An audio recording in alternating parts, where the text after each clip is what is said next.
All right, we are here, 2023 NCAA Cross Country Championships. Chris Chavez, Isaac Wood, all the action just wrapped up. The final bus is left, and we're the last ones out here. But we're here to unpack the men's team title race, where the battle between NAU and Oklahoma State, I would say, lived up to the hype. What do you think?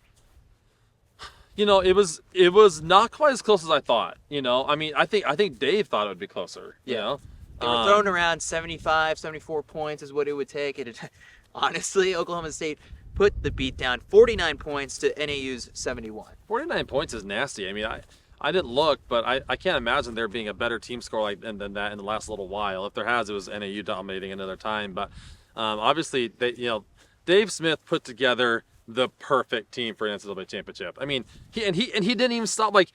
He had such a good roster coming into this year. Then at the press conference, he's talking about how in July he's taken a flyer on Denis Kipngetich and Brian Musau. He took a flyer on two dudes that ended up getting top 10 each. Yeah.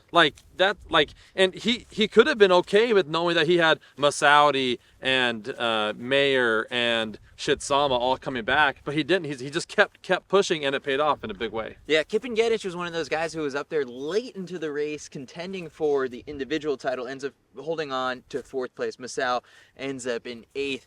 You just saw those orange jerseys, and you knew, okay, by the time it was 3K to go.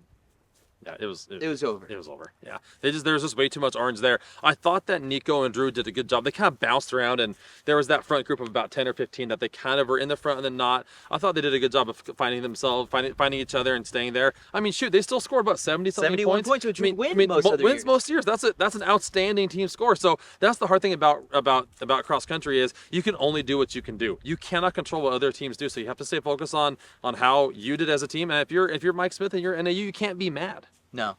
So is this the beginning? I mean, we look at the eligibility on some of these guys. The Oklahoma State men were comprised of freshman, sophomore, a junior, a senior, a freshman, and a sophomore. Jeez. Like, they're going to be around for a bit.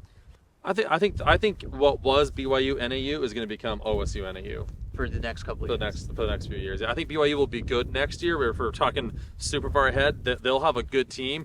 But and maybe it's OSU BYU, being a Big 12 battle next year, being both really good squads. But I think Oklahoma State is here to stay for quite a while with that squad that they've got. BYU ends up in third place. Grade it as B plus. B race for them. I thought they had a redshirt freshman, James Corrigan, as their number one, ran really well.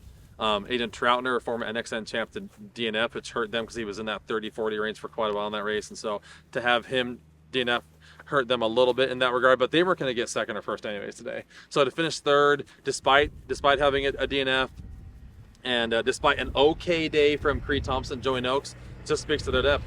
All right, so the result that jumps out, if you look at them, is seeing, how did number 17 Iowa State end up in fifth place? Yeah, they ran fantastic. They've done this before. I think it was either 2019 or 2020 where they weren't ranked high at all and they finished fifth again or fourth. And what Jeremy Sudbury does, he does a great job of compiling his team full of experienced guys, right? He's got a couple of JUCO guys that I had to deal with last year, Sanele Masundo and Rogers Rotich.